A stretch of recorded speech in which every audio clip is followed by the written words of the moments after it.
गुजरात के जामनगर में बुधवार को भारतीय वायुसेना के एक जगुआर लड़ाकू विमान क्रैश के दौरान हरियाणा के रेवाड़ी निवासी फ्लाइट लेफ्टिनेंट सिद्धार्थ यादव शहीद हो गए।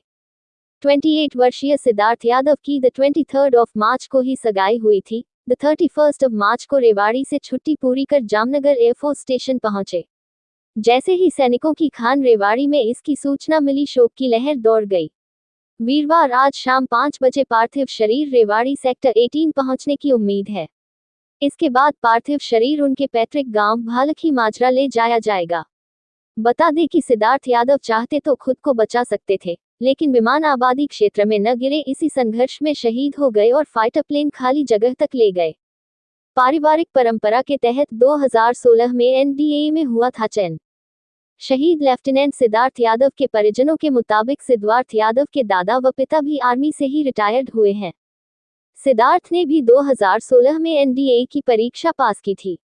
इसके बाद 3 साल की ट्रेनिंग के बाद उन्होंने बतौर फाइटर पायलट एयरफोर्स ज्वाइन की थी। पिता वर्तमान में एयरफोर्स से रिटायरमेंट के बाद एलआईसी में नौकरी कर रहे हैं। वहीं 23 मार्च को सगाई के बाद पूरा परिवार बेटे सिद्धार्थ यादव की शादी की तैयारियों में जुटा हुआ था, लेकिन 2 अप्रैल की रात अनहोनी सूचना आई और परिवार सहित पूरा रेवाड़ी गम में डूब गया।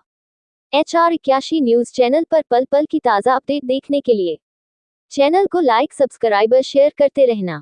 मेरा नाम सचिन इंजीनियर जी। हमारा भाई warlord flight lieutenant Siddharth Yadav, जो कि भारतीय वायुसेना में सेवारत थे, 2017 में जनवरी 2017 में इन्होंने एनडीए ज्वाइन किया 12th के बाद, और 2020 जनवरी में ये एयरफोर्स एकेडमी से पास आउट होके बतौर फाइटर पायलट एयरफोर्स में नौकरी करने लगे और फ्लाइंग ऑफिसर से इन्होंने शुरू किया था। उसके बाद में इनका 2 साल बाद प्रमोशन होकर फ्लाइट लेफ्टिनेंट बने और 2 अप्रैल की रात को नाइट फ्लाइंग के दौरान रूटीन सॉर्टी जगुआर 2 सीटर प्लेन को चला रहे थे। साथ में उनके सीओ साहब थे और प्लेन के अंदर कुछ मेल फंक्शनिंग हुई, जिसकी वजह से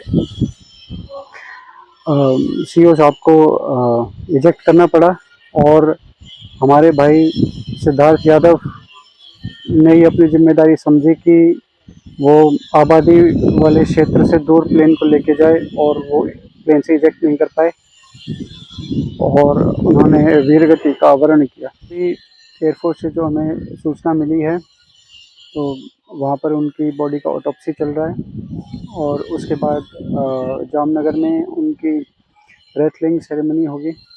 फिर वहाँ से पालम से यहाँ रेवाड़ी सेक्टर 18 उनके निवास स्थान पर, और फिर इसके अंदर लगभग 5:30-6 बज जाएंगे और उसके बाद में हम प्रस्थान करेंगे उनके पैतृक स्थान भालखी माजरा के लिए। क्या हमारी शादी हो रही है? उनके हमारे भाई की केवल 27-28 साल उम्र थी। अभी पिछले महीने की 23 तारीख को ही उनकी एंगेजमेंट हुई थी और अभी 31 मार्च को ही वो छुट्टी काट के वापस गए थे। ये एक जंगी ठिकाना भालखी माजरा के खोशा गोत्र के जंगी सरदार हैं। जंगी सरदारों का इनका परिवार है। इनके परदादा जी बंगाल इंजीनियर्स में सेवारत थे, जो कि ब्रिटिश आर्मी के अंदर आता था। उसके बाद में इनके दादाजी ने पैरा में नौकरी करी, ब्रिटिश इंडियन आर्मी। फिर हमारे फूफा जी वो पहले इंडियन एयरफोर्स में थे, अभी एलआईसी में हैं। उसके बाद में ये चौथी पीढ़ी थी जो कि सेना के अंदर अपनी सेवाएं दे रही थी और माँ भारती की रक्षा कर रही थी। इनके 2 चचेरे भाई भी वायुसेना में सेवारत हैं। सिद्धार्थ जी एक ही लड़का था और एक इनकी बहन है।